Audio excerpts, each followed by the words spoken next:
This video today is to go over the IPPB system of the Bird Mark 8. Most of the hospitals around here may be using the Mark 7 or Mark 7A, and they will be working the exact same way as the Bird Mark 8 with only one setting difference, and we will go over that. First of all, I'd like to go over the settings or the dials or controllers.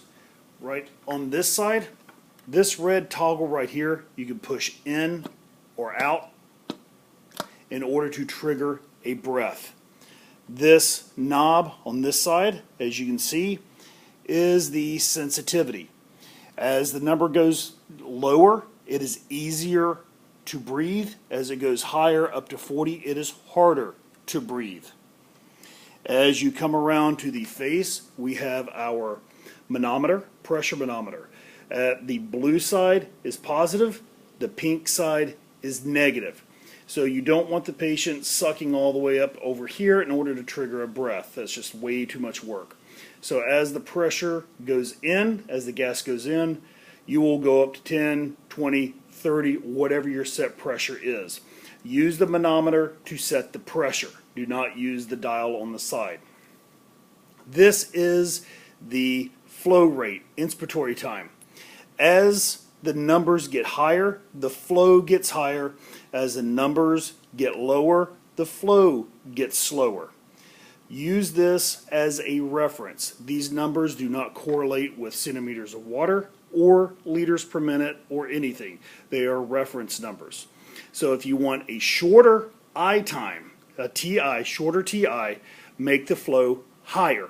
The pressure, it'll get up to pressure quicker and terminate the breath faster. If you want a slower TI, make the numbers lower. It'll take longer because it's a lower flow. It'll take longer to get up to pressure. This is the air dilution mix. If you have it pushed in, as it is right now, then you're giving close to 100% oxygen. Pull it out, you dilute the air. This will also affect the flow. If you have air dilution, it's using the Venturi system in which to entrain air, and that will give you a higher flow. Pushing it in will decrease the flow, so because you're only giving oxygen. Here, this is your apnea time. Turning it this way, if you see the decrease coming up, decreasing the apnea time means there's less time between breaths. Typically, if you're giving a regular IPPB treatment, you turn this and turn it to off, all the way that way, and it turns it off. If you're setting this up as a ventilator, which you will be doing in your lab class, then you need to turn this up, and then this will adjust how long between breaths. So basically this apnea time will set your respiratory rate. On this side over here is your pressure toggle, pressure limit. As you can see, 5, 7, 10, 15, 20, all the way up to 40. So 40 would be 40 centimeters of water. So it starts low. You always want to start a little bit low, 10 to 15, probably around 15, and then go up from there until the patient feels a nice big breath. You don't want them to feel like that they're popping their lungs, but you want a nice full breath. This knob up here is a negative pressure generator. Always leave it off. This was a design on the Bird Mark 8, and it has not really been used. So you want to make sure it is always turned off. We do not utilize that. So we're going to set this up on the pole here. One of the first things we do when we set up an IPPB is hook up to the 50 psi. So we hook it up. It is breathing. As you see, my red toggle is out. That stops the breath. My apnea is off. I have gone ahead and set up a test lung so that I can do the breaths with this.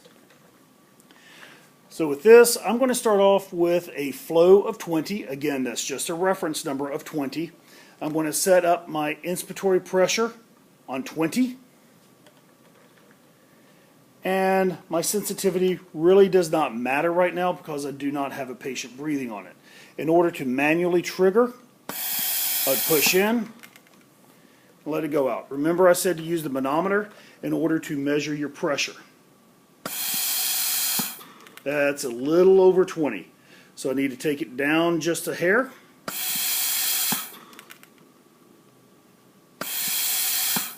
Right there is 20. There.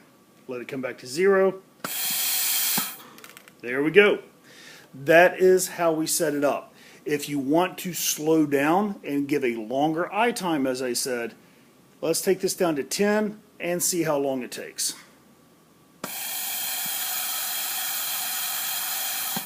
Still at 20. Now the tidal volume does not change. The tidal volume is exactly the same.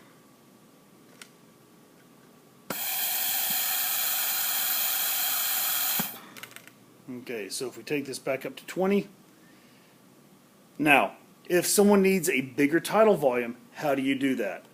You adjust the pressure limit and you increase the pressure limit. So let's take this back down to 20. We'll grab our rights, put it on the exhalation, and trigger a breath. That's at 20. Looks like we got right about 370. So let's shoot for a 500 tidal volume.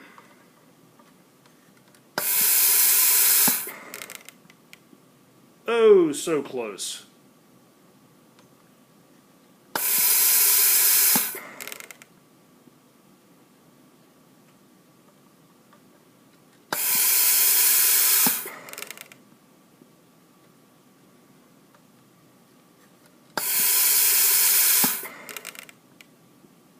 Right there.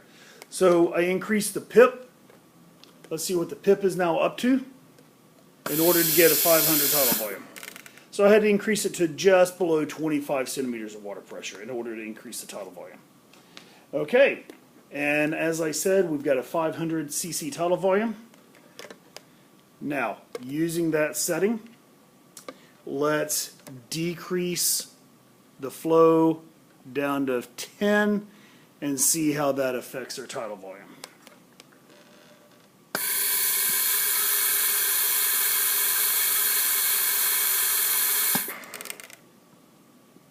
Doesn't really affect it. Okay, that is the basic operation of an IPPB.